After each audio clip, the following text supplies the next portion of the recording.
How's it going, guys? This is Patrick And Amanda. from Rugged Destinations. I hope you got a chance to watch our Washington State Backcountry Discovery Route film. If you haven't, we will put a link in the description. Please go watch that. But we got a comment from one of our subs on that to do a build breakdown of our Jeep.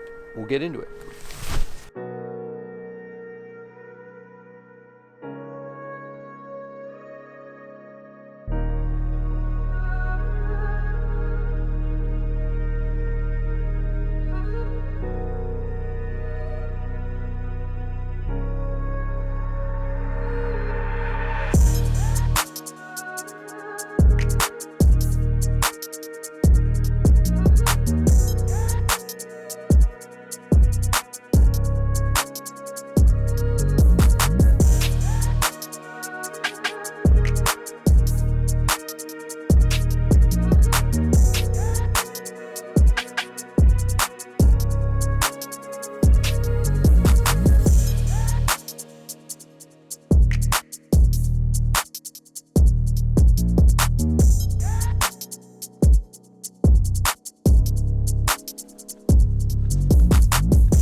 Well, how's it going, guys? This is our 2021 Jeep Gladiator base model Sport S.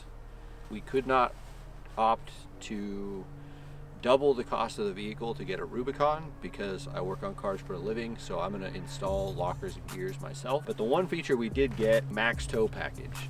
So it comes with the slightly wider axles, a little bit of an extra fender flare here, nothing to really write home about, but it does come with 410 gears from the factory. The nice part about having 410 gears from the factory is we are able to run a 37-inch tire and still maintain like 15 to 18 miles per gallon. It's totally functional. I do want to go up in gear size. I would love to have a little bit more gear, get some of that low end torque back, and obviously I'll add lockers at that time.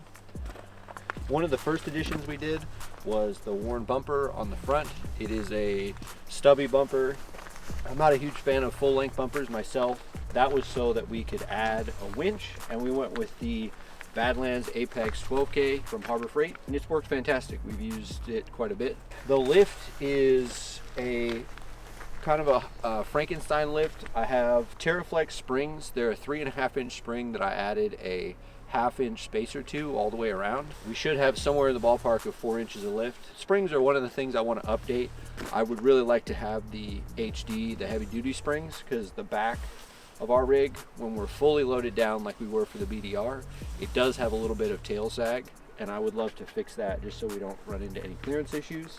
We have the TerraFlex manual sway bar disconnects in the front. That's really handy for like super rocky sections. We can disconnect the sway bars, and in combination with that and airing down, we're able to get a really smooth ride even on kind of rough terrain. We're running the Method race wheel, pretty light for its size, so we're running a 17-inch wheel with a 37 12.5 Geolander MT, so that's a Yokohama tire. Really good luck so far with the tires.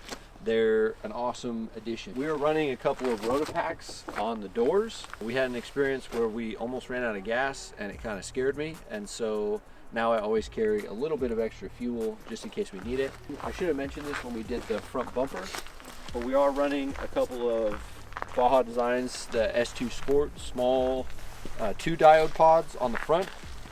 I wired those in as our fog lights, so anytime the automatic fog lights come on with the headlights, I did upgrade to an LED bulb inside of the factory housings.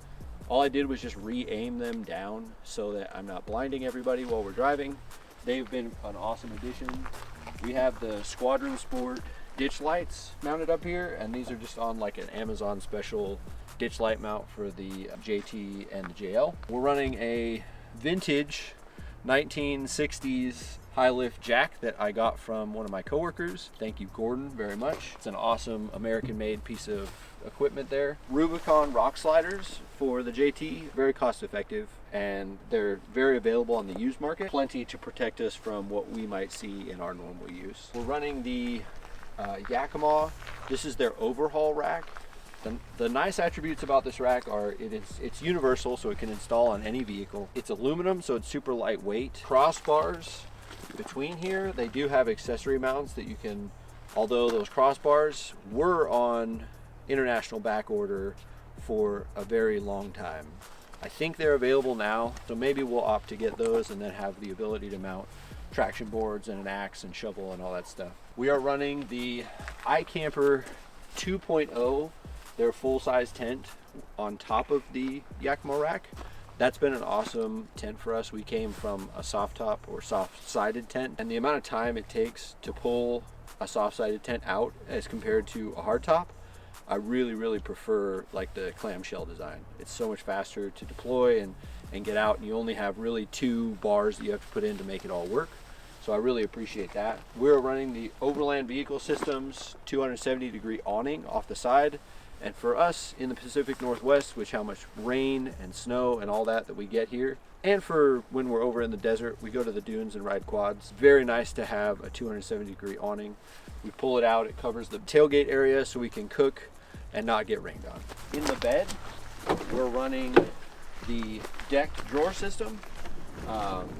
We have had drawers in almost every pickup that we have owned. We can't go without having a drawer system of some sort. Whether it's a DIY or it's the deck system. The deck system is really nice because it's built to the vehicle, so the fit and finish is awesome, and you can still pull like a quad or a dirt bike or anything. It still is fairly well load rated. The downsides are it's really expensive for what you get, and honestly it doesn't maximize the amount of space. So the drawer sizes are about that big on the small one and that big on the large one. And the downside is there's a lot of wasted space on the sides and in the middle. So with like our DIY drawers that we had, we got a lot more landscape for our money. We're running the Overland Vehicle System. It's our fridge slide. We don't have the fridge in there today because we're not on a long, we're just out for the day. But the fridge slide was an awesome addition for the BDR because how often we were accessing our fridge. It was very nice to have a slide that tips so that we could access everything. We have nothing done to the drivetrain. It's completely stock as far as engine and transmission. I am running the Taser on as the replacement for the gateway module on this car so that I can turn off TPMS because we like to be able to air down. And then as well, I can adjust the speedo for the 37-inch tires. We're running the aux beam 6-gang switch controller so I can control the ditch lights. We have 12-volt outlet built into one of the sides of the drawers here so that we can run our fridge off of that. I have that wired through the aux beam. And then we're running the ARB single compressor under the hood. I have it hard mounted under the hood. Pop the hood, run a air line from the compressor to each tire when we need to air up. But that is the basic rundown of our vehicle.